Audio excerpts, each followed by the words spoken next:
સ્થાયી સમિતિની બેઠક યોજાઈ। ધારાસભ્ય યોગેશ પટેલને મોનપાળી અપાઈ શ્રદ્ધાંજલિ।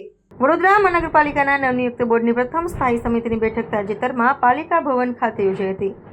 આ બેઠકની શરૂઆતમાં શહેરના વરિષ્ઠ અને તાજેતરમાં જ નિધન પામેલા ધારાસભ્ય સ્વ યોગેશભાઈ પટેલના માનમાં મૌન પાળીને તેમને ભાવભીની શ્રદ્ધાંજલિ અર્પણ કરવામાં આવી હતી। નવા બોર્ડની રચના બાદ યોજાયેલી આ પ્રથમ બેઠક શહેરના વહીવટી અને વિકાસલક્ષી કાર્યોને વેગ આપવાના ઉદ્દેશ્યથી અત્યંત મહત્વપૂર્ણ બની રહી હતી। આ મહત્વપૂર્ણ બેઠકમાં શહેરી વિકાસ અને વહીવટી પ્રક્રિયાઓને લગતી કુલ 10 વિવિધ દરખાસ્તો મંજૂર અર્થે રજૂ કરવામાં આવી હતી। સમિતિના સભ્યો દ્વારા વિસ્તૃત ચર્ચા વિચારણાના અંતે જનહિતલક્ષી 9 દરખાસ્તોને બહાલી આપવામાં આવી હતી, જ્યારે એક દરખાસ્ત નામંજૂર કરવામાં આવી હતી। આ બેઠકના એજન્ડામાં મુખ્યત્વે ઓડિટ વિભાગ, સામાન્ય વહીવટ, પાર્ક્સ એન્ડ ગાર્ડન, આરોગ્ય ખાતું અને મિકેનિકલ શાખાને સ્પર્શતા વિકાસ કાર્યો અને નીતિગત નિર્ણયોનો સમાવેશ કરવામાં આવ્યો હતો। બેઠક પૂર્ણ થયા બાદ સ્થાયી સમિતિના અધ્યક્ષ વર્ષાબેન વ્યાસે મીડિયા સમક્ષ આ નિર્ણયને સત્તાવાર માહિતી પૂરી પાડી હતી। તેમણે જણાવ્યું હતું કે નવું બોર્ડ વડોદરા શહેરના સર્વાંગી વિકાસ અને પારદર્શક વહીવટી માટે કટિબદ્ધ છે। મંજૂર કરાયેલા કામોની સત્વરે અમલવારી માટે સંબંધિત વિભાગોને જરૂરી સૂચનાઓ જારી કરી દેવામાં આવી છે, જેના થકી આગામી દિવસોમાં શહેરીજનોને વધુ સુદૃઢ પ્રાથમિક સુવિધાઓ ઉપલબ્ધ કરાવી શકાશે। સૌથી પહેલી આજે બોર્ડની આપણી બેઠક પણ આપણા મોસ્ટ સિનિયર ધારાસભ્ય અને દરેકના માર્ગદર્શન ખરેખર એક મોભી આપણે ગુમાવ્યાનો અહેસાસ પણ કરી રહ્યા છીએ। સૌથી પહેલાં સભા આપણી શરૂ કરતાં પહેલાં હંમેશા એમને ખૂબ જ લોક ઉપયોગી કામ કર્યા છે અને એમને યાદ કરીને આપણે સૌથી પહેલાં શ્રદ્ધાંજલિના અનુષ્ઠાનમાં 2 મિનિટનું મૌન પાડીશું। સૌથી પહેલી આજે અમારી પ્રથમ આ બોર્ડની સ્થાયી સમિતિની બેઠક શરૂ કરી અને તરત જ યોગેશ કાકા, જે મોસ્ટ સિનિયર અમારા ધારાસભ્ય શ્રી યોગેશ કાકા હમણાં જ આપણી વચ્ચેથી વિદાય લીધી છે, તો એને શ્રદ્ધાંજલિ અર્પી અને સાથે આશીર્વાદ મેળવ્યા છે કે અમે આપ અમારા માર્ગદર્શક છો, લોક ઉપયોગી કામ અમે પણ વડોદરા શહેરના આ સ્ટેન્ડિંગના સભ્યો સારી રીતે કરી શકે એવી પ્રાર્થના સાથે કામની શરૂઆત કરી। કામની અંદર સૌથી પહેલે જે ઓડિટવાળા આપણા કામ હોય છે એને મંજૂરી આપવામાં આવી છે। અગ્નિશામકમાંથી ઘણા બધા ટ્રેનિંગ માટે જતા હોય છે, 17 આપણા ફાયર વ્યક્તિઓ પણ ટ્રેનિંગ માટે જવાના છે। પણ વિષય વસ્તુ ધ્યાનમાં છે કે આપણા ગયેલા જે રહ્યા એ ઓફિસરો પણ પાછા આવવાના છે, જેથી કરીને અત્યારે ચોમાસાની દ્રષ્ટિએ એક પણ આપણને વ્યક્તિ એવું નહીં થાય કે જ્યાં આપણને માણસની ઘટ પડે, એ સાથે આપણે મંજૂરી આપેલી છે। ઉત્તર ઝોનની અંદર વાર્ષિક ઇજારાની અંદર પણ આપણે કામની અંદર ઉત્તર, દક્ષિણ અને પૂર્વ આ ત્રણેય પ્લાન્ટેશનના કામને આપણે મંજૂરી આપેલી છે। વચ્ચે એક આપણે માનવદિન વાળું એક કામ છે જેને આપણે અત્યારે મુલતવી રાખ્યું છે।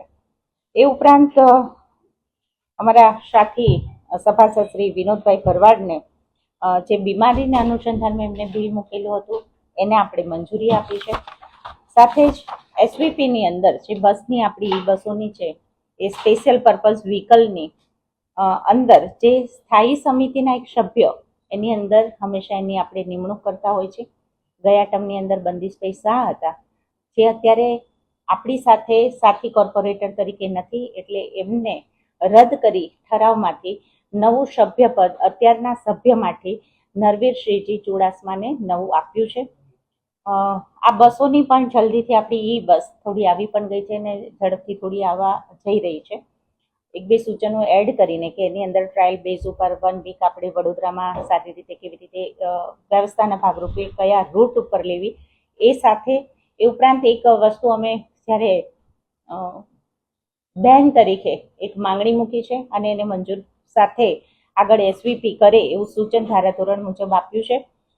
1 સીટ ઓલવેઝ રિઝર્વ બહેનો માટે હોતી હશે, પણ અમે એસવીપીને એક સૂચન આપ્યું છે કે અમને એક વધારાની બીજી બહેનો માટે સીટ મળે, એક સિનિયર સિટીઝન માટે થઈને રિઝર્વ મળે અને એક સીટ વિકલાંગ માટે મળે, અને ઈ બસ આ રીતે એસવીપીની અમને મળે એવા સૂચન સાથે એને પણ આપણે મંજૂરી નરવીરસિંહ ચુડાસમાના નામ સાથે આપેલી છે।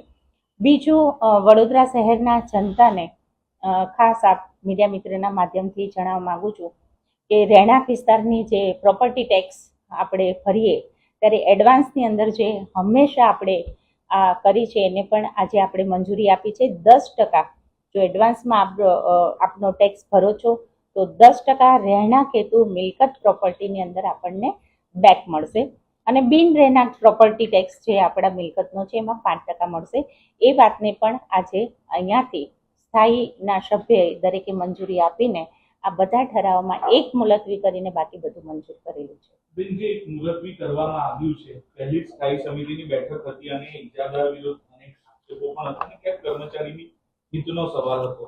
શું ચર્ચા થઈ અને ચર્ચાના અંતે આ નિર્ણય લેવાયો છે? આ માનવ દિન કેવી રીતના છે એ જે માનવ દિન માણસોને જે ભરતી કરી રહ્યા છો કોન્ટ્રાક્ટ બેઝ ઉપર, એની દરેક વસ્તુની ખાતરી કર્યા વગર આપવું અમારા માટે પણ થોડું એક અભ્યાસ માંગી લેતો હતો. માટે આના માટે આપણે આ કામને મુલતવી રાખ્યું છે, કર્મચારીના હિત માટે થઈને જ. 11 કરોડનો એક ઇજારો છે પાર્કિંગ ભાડાનો, એ તમામ ઝોનમાં બેસાયેલું છે કે એક જ તમામ ઝોનનો 1 વર્ષ માટેનો હતો, પણ જેને આપણે અત્યારે મુલતવી કર્યું.